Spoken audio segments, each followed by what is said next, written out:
ये कहानी है फूलन देवी की, जिसने बलात्कार का बदला लेने के लिए 22 ठाकुरों की जान ले ली।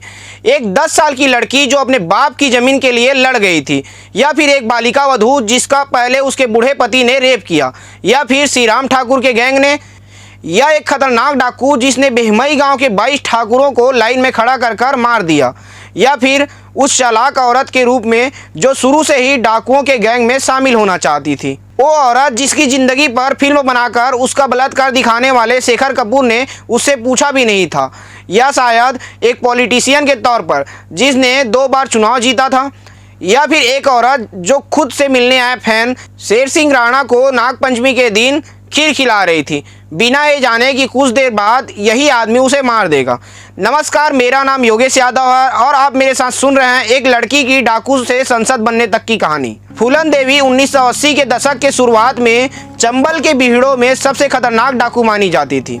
उनके जीवन पर कई फिल्में भी बनी, लेकिन पुलिस का डर उन्हें हमेशा बना रहता था। 10 अगस्त 1963 को उत्तर प्रदेश के एक छोटे से गांव में फूलन देवी की जन्म हुई थी। जन्म गांव के गरीब मल्लाह परिवार में हुई थी, लेकिन गरीब और छोटी जाति में जन्म होने के बाद भी फूलन में कोई पैतृक दब्बूपन नहीं थी। उसने अपनी माँ से बात सुनी थी कि चाचा ने उसकी जमीन हड़प ली है, जिसके बाद फूलन 10 साल की उम्र में जमीन के लिए अपने चाचा से भिड़ गई।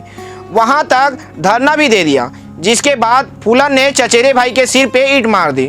इस घटने के बाद फूलन के घर वालों ने फूलन को इसकी सजा दी। सजा के तौर पर फूलन की शादी 10 वर्ष की उम्र में करा दी गई, वो भी फूलन से 30 से 40 साल बड़े आदमी से।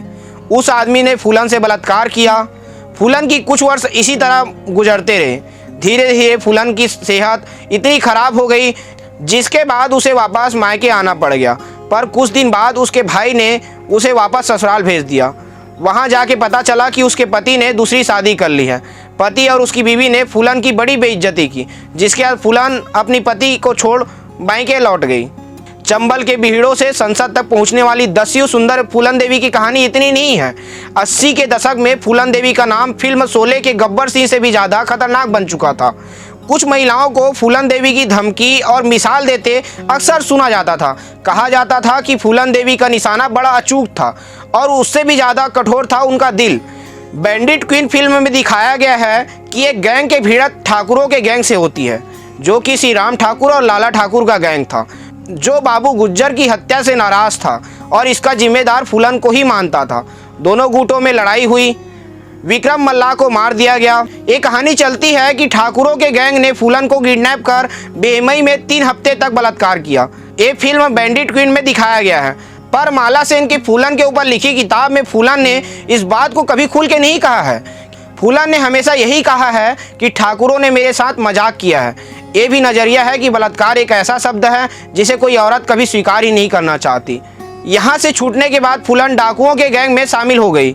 1981 में फूलन बेमई गांव लौटी। उसने 2 लोगों को पहचान लिया जिन्होंने उसका रेप किया था। बाकी के बारे में पूछा तो किसी ने कुछ नहीं बताया। फूलन ने गांव में 22 ठाकुरों को निकालकर गोली मार दी। जानकारों का कहना है कि हालात ने फूलन देवी को इतना कठोर बना दिया कि जब उन्होंने बहमई में एक लाइन में खड़ा करके 22 ठाकुरों की हत्या की तो उन्हें जरा भी मलाल नहीं हुआ। नया नाम मिला बैंडिट क्वीन। जेल से छूटकर हुई राजनीति में एंट्री। यही वो हत्याकांड था जिसने फूलन की छवि एक खूंखार डकैत की बना दी। चारों ओर बवाल कट गया। कहने वाले कहते हैं कि ठाकुरों की मौत इसलिए राजनीतिक तंत्र फूलन के पीछे पड़ गया है। मतलब अपराधियों से निपटने से पहले जाति देखी गई।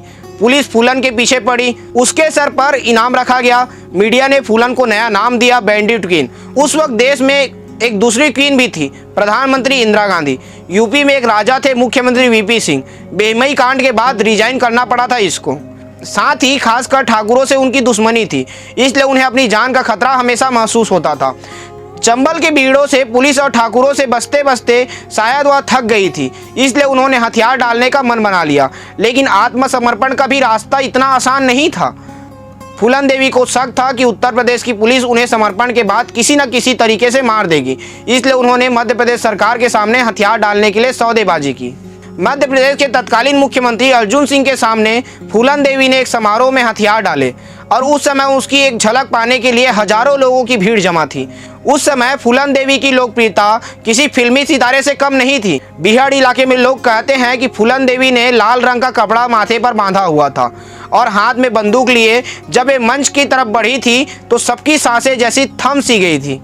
कहीं फूलन यहाँ भी तो गोली नहीं चला देगी। और कुछ ही लम्हों में फूलन देवी ने अपनी बंदूक माथे पर छुआकर फिर उसे अर्जुन सिंह के पैरों में रख दिया। इसी घड़ी फूलन देवी ने डाकू की जिंदगी को अलविदा कह दिया था। फूलन मिजाज से बहुत चिड़चिड़ी थी और किसी से बात नहीं करती थी तो उनके मुंह से लगातार गाली गलौज निकलती रहती थी। फूलन देवी खास तौर पर पत्रकारों से चर्चा करने से कतराती थी। फूलन देवी का आत्मसमर्पण एक ऐतिहासिक घटना थी क्योंकि उनके बाद चंबल के बीहड़ों में सक्रिय डाकुओं का आतंक धीरे धीरे खत्म होता चला गया। चंबल के बीहड़ों में सक्रिय डाकू कई प्रदेशों की सरकारों के लिए बहुत बड़ा सिरदर्द बने हुए थे और कुछ इलाकों में तो उनका हुक्म टालने की हिम्मत भी नहीं की जाती थी। संसद और फिल्म तक पहुंचने की कहानी यूं ही नहीं है। फूलन देवी ने 1983 में आत्मसमर्पण किया। 1994 तक जेल में रही। इस दौरान कभी भी उन्हें उत्तर प्रदेश की जेल में नहीं भेजा गया। 1994 में जेल से रिहा होने के बाद 1996 में 11वीं लोकसभा के लिए मिर्जापुर से सांसद चुनी गई। समाजवादी पार्टी ने जब उन्हें लोकसभा चुनाव लड़ने के लिए टिकट दिया तो काफ़ी हो हल्ला हुआ कि डाकू को संसद तक पहुंचने का रास्ता दिखाया जा रहा है। 1994 में उनके जीवन पर शेखर कपूर ने बैंडिट क्वीन नाम से फिल्म बनाई जिसे पूरे यूरोप में खासी लोकप्रियता मिली। फिल्म अपने कुछ दृश्यों और फूलन देवी की भाषा को लेकर काफ़ी विवादों में भी रही।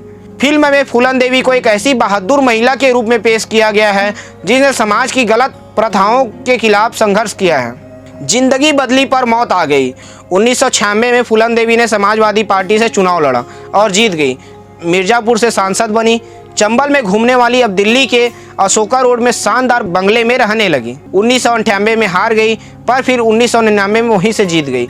25 जुलाई 2001 को शेर सिंह राणा फूलन से मिलने आया। इच्छा जाहिर की कि फूलन के संगठन एकलव्य सेना में जुड़ेगा। खीर खाई और फिर घर के गेट पर फूलन देवी को गोली से मार दी। कहा कि मैंने बेमई हत्याकांड का बदला लिया है। 14 अगस्त 2014 को दिल्ली की एक अदालत ने शेर सिंह राणा को आजीवन कारावास की सजा सुनाई। अपने कुल 38 साल के जीवन में फूलन की कहानी भारतीय समाज की हर बुराई को समेटे हुए है। कहीं ऐसा लग सकता है कि एक बलात्कार का नतीजा था, पर अरुंधति रॉय कहती है कि अगर बलात्कार फूलन देवी बनाता तो देश में हजारों फूलन देवियां घूम रही होती। ये पूरी मर्दवादी संस्कृति की पैदाइश है। जाति, जमीन, औरत, मर्द सब कुछ समेटे हुए है ये कहानी।